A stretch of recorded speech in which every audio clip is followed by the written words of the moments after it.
Hello everyone, कैसे हैं आप लोग। स्वागत है आपका नीली एकेडमी में। आई होप आप लोग अच्छे होंगे। आज का हमारा टॉपिक है धातु अधातु। धातु अधातु और उपधातु, metal, non metal and metalloid. आज इस टॉपिक को पूरा डिटेल में देखेंगे और ये सभी परीक्षाओं के लिए बहुत उपयोगी है। आज का साइंस के क्वेश्चन सभी पेपर में पूछे जा रहे हैं और इसमें के एक दो क्वेश्चन ज़रूरी पूछे जाते हैं, इसलिए आज का सेशन जो है बहुत महत्वपूर्ण है। चलो स्टार्ट करते हैं आज का हमारा सेशन। मेटल को क्या कहते हैं? धातु कहते हैं। मेटल को क्या कहते हैं? धातु कहते हैं। वैसे तत्व जो इलेक्ट्रॉन का त्याग करते हैं और इलेक्ट्रॉन को ढीला करने में तथा पॉजिटिव चार्ज धनायन बनाने की प्रवृत्ति को क्या कहते हैं? धातु कहते हैं। एक बार फिर से सुन लीजिए, धातु क्या है? वैसे तत्व होते हैं जो इलेक्ट्रॉन का त्याग करते हैं और इलेक्ट्रॉन ढीला करने में मदद करते हैं और पॉजिटिव चार्ज होते हैं और इसे धातु कहते हैं। क्या कहते हैं? धातु कहते हैं। पॉजिटिव चार्ज की प्रवृत्ति होती है धातु में, मेटल में। और धातु आघातवर्धनी होता है। धातु क्या होता है? आघातवर्धनी होता है। धातु आघातवर्धनी होता है मतलब इसका क्या होता है? इसको पीट कर पतली चादर बनाया जा सकता है, मतलब इसको खींचा ताना जा सकता है। धातु जो है इसको खींचा ताना जा सकता है, इसको पीट कर पतली चादर बनाया जा सकता है। और सभी धातु कमरे के तापमान पर ठोस होती हैं। क्या होती है? सभी धातु कमरे के तापमान पर क्या होती है? ठोस होती हैं। क्या होती हैं? ठोस होती हैं। अब मेटल में देख लिए कौन कौन से मेटल है। मेटल के उदाहरण देख लीजिए।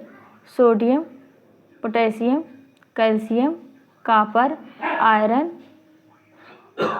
सिल्वर, ये सारे क्या हैं? ये सारे क्या है? मेटल है। क्या है? मेटल है। ये सारे क्या है? मेटल के एग्जाम्पल है। क्या है? मेटल के एग्जाम्पल है।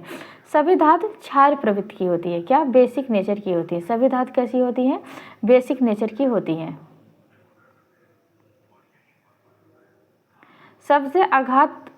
सबसे आघातवर्धनी धातु कौन सी है? गोल्ड है। क्या है? गोल्ड है। सबसे आघातवर्धनी क्या है? गोल्ड है। और अगला है सफेद हाथ के। अगला क्या है? धातु तन्य होती है। धातु क्या होती है? तन्य होती है।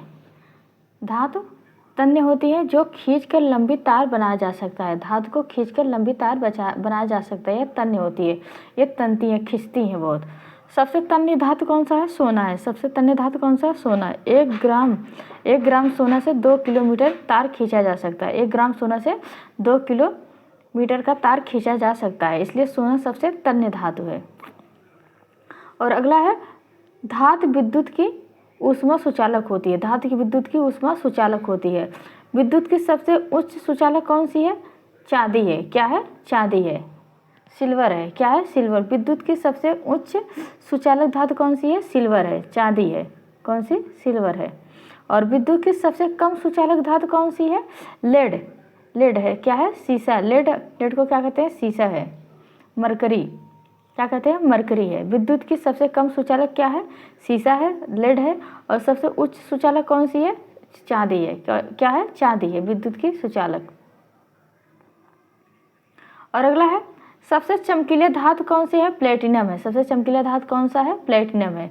सबसे कठोर धातु कौन सा है? क्रोमियम और टंगस्टन। क्रोमियम है, टंगस्टन। क्रोमियम, टंगस्टन बिजली के बल्ब में यूज किए जाते हैं। किसमें यूज करे जाते हैं? बिजली के बल्ब में यूज किए जाते हैं।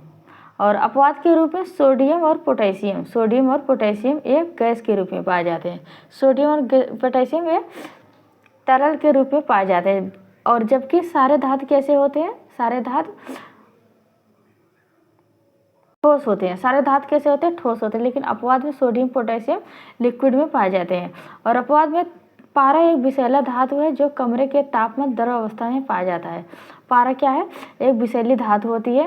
पारा एक विषैली धातु होती है जो कमरे के तापमान पर द्रव अवस्था में पाई जाती है। क्या पाई जाती है? द्रव अवस्था। और सारी धातुएं कमरे के तापमान पर ठोस अवस्था में पाई जाती थी, लेकिन ये पारा अपवाद के रूप में है। ये कमरे के तापमान पर द्रव अवस्था में पाई जाती है। धातु सोनोरस होती है। धातु क्या होती है? सोनोरस, ध्वनिक होती है। क्या होती है? ध्वनिक होती है। सबसे अधिक घनत्व वाली धातु कौन सी है? ओस्मियम है। क्या है? ओस्मियम है। सबसे अधिक घनत्व वाली धातु कौन सी है? ओस्मियम है। सबसे कम घनत्व वाली धातु क्या है? लिथियम है। सबसे कम घनत्व वाली धातु क्या है? लिथियम है। सबसे उच्च घनत्व वाली धातु क्या थी? ओसीमियम थी। और सबसे अधिक गलनांक वाली धातु कौन है? टंगस्टन है। कौन है? टंगस्टन है। कितना होती है? 3500 डिग्री सेल्सियस। कितनी होती है? 3500 डिग्री सेल्सियस टंगस्टन की गलनांक घनत्व होती है। और मेटल हाई मेल्टिंग पॉइंट होता है। Metal are high melting point and high density होता है धातु की। धातु एक परमाणुक है। क्या है? परमाणुक है। धातु एक क्या है? परमाणुक है। जैसे मैग्नीशियम, पोटेशियम, सोडियम। धातु एक परमाणुक है। धातु मोनोमर्स है। क्या है? मोनोमर है। धातु क्या है? एक परमाणुक है, मोनोमर है। जैसे मैग्नीशियम, पोटेशियम, सोडियम। सबसे कम गलनांक वाली धातु कौन सी है? गैलियम है। सबसे कम गलनांक वाली धातु कौन सी है? गैलियम और सीजियम है। अब धातु खत्म हो गया। अब अधातु के बारे में जानते हैं। अधातु क्या है? इलेक्ट्रॉन को स्वीकार करते हैं और ऋणायन की प्रवृत्ति को क्या कहते हैं? अधातु कहते हैं। ये इलेक्ट्रॉन को स्वीकार करते हैं, ग्रहण करते हैं और इसमें ऋणायन की निगेटिविटी की प्रवृत्ति होती है, इसे धातु कहते हैं। और ये जस्ट अपोजिट किसका होता है? धातु का एकदम अपोजिट होता है अधातु। यह ठोस होते हैं तथा गैसीय होते हैं। सभी अधातु क्या होते हैं? कुचालक होते हैं। और धातु क्या होते हैं? सुचालक थे। सभी धातु कुचालक होते हैं। और ग्रेफाइट अपवाद में है। ग्रेफाइट क्या है? अपवाद में है। एक ही ऐसी धातु है जो विद्युत का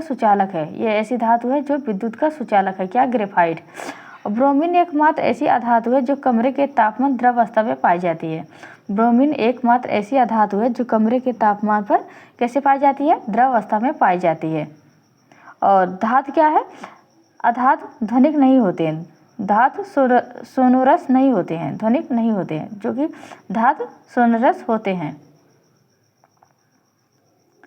और अधातु क्या है? अधातु तन्य नहीं होते, डक्टाइल नहीं होते हैं। अधातु तन्य नहीं होते हैं। और अधातु ध्वनिक नहीं होते हैं। क्या? लश्चरस नहीं होते हैं। अधातु लश्चरस नहीं होते हैं, ध्वनिक नहीं होते हैं। और अधातु चमकीले नहीं होते हैं। अधातु क्या होते हैं? चमकीले नहीं होते हैं। लेकिन आयोडीन ऐसी अधातु है जो चमकीली होती है। आयोडीन क्या है? ऐसी अधातु है जो चमकीली होती है। ये एक्सेप्शन में है। क्या है? एक्सेप्शन में।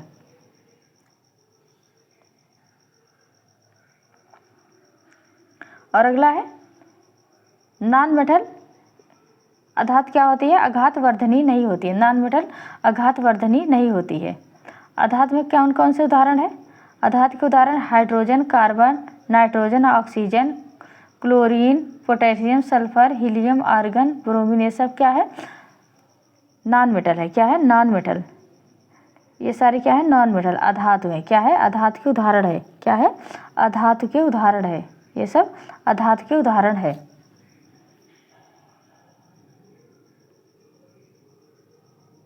अब धातु अधातु के डिफरेंस देख लेते हैं। धातु अधातु के डिफरेंस होते हैं, क्या क्या होते हैं? धातु क्या है? सोना है, निकिल है, चांदी है और तांबा है। धातु क्या है? सोना, निकिल, चांदी, तांबा। ये सारे कैसे हैं? ये सारे ठोस हैं। कैसे हैं? ठोस है। ये डायमंड अधातु है। और कार्बन भी अधातु है। गंधक, फास्फोरस। इसमें ठोस और गैस दोनों होते हैं।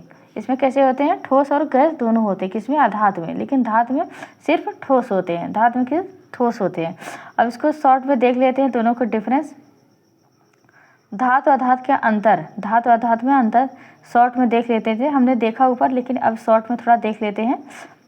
धातु अधातु में अंतर। पहला क्या है? धातुएं ऊष्मा और विद्युत की सुचालक होती है। धातुएं ऊष्मा और विद्युत की सुचालक होती हैं। जो अधातुएं होती हैं, अधातुएं ऊष्मा और विद्युत की कुचालक होती हैं। क्या होती हैं? अधातुएं ऊष्मा और विद्युत की कुचालक होती हैं। और धातु क्या होती है? धातुएं आघातवर्धनी होती हैं। धातुएं क्या होती हैं? आघातवर्धनी होती है, यानी उन्हें पीट कर उनका आकार बदला जा सकता है। क्या होता है? पीट कर उनका आकार बदला जा सकता है। किसका? धातुओं की। धातुएं आघातवर्धनी नहीं होती है। क्या? अधातुएं आघातवर्धनी नहीं होती है, इसका आकार बदला नहीं जा सकता है। और धातुएं कैसी होती है, तन्य होती है। धातुएं कैसी है, तन्य होती है, अतः इन्हें खींचकर तार बनाया जा सकता है। धातुएं क्या होती है, तन्य होती है, अर्थात इन्हें खींचकर तार बनाया जा सकता है। अधातुएं कैसी होती है, तन्य नहीं होती है। अधातुएं कैसी हैं, तन्य नहीं होती हैं।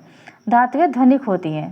धातुओं को पीटने पर ध्वनि सुनाई देता है, लेकिन अधातुएं ध्वनिक नहीं होती हैं। अणुओं के बीच उच्च आकर्षण के कारण धातुओं में उच्च तन्यता का ताकत होती है। क्या होती है,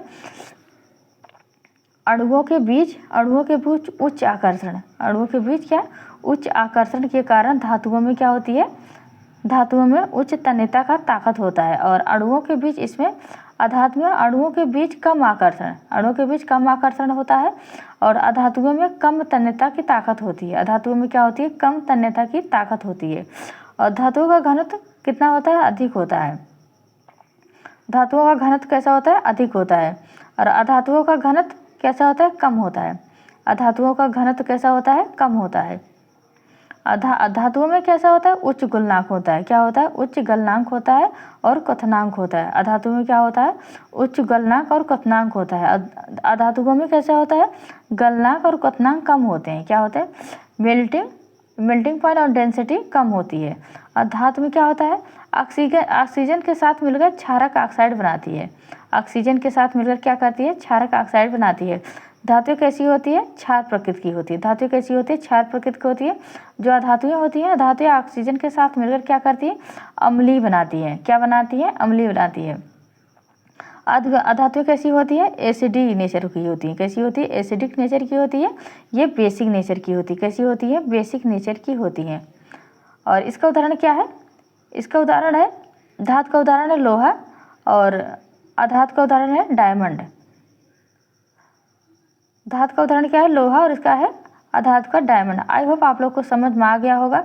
मैंने डिटेल में और शॉर्ट में दोनों में बता दिया है। एक बार फिर से वीडियो आप देख सकते हैं और आपको समझ में आए, इसको एक दो बार और वीडियो देख लीजिएगा तो समझ में आ जाएगा। आप लोग अगर आप चैनल पे नए हैं तो सब्सक्राइब करें और लाइक करें, कमेंट करके ज़रूर बताएं आपको मेरी वीडियो कैसी लगी।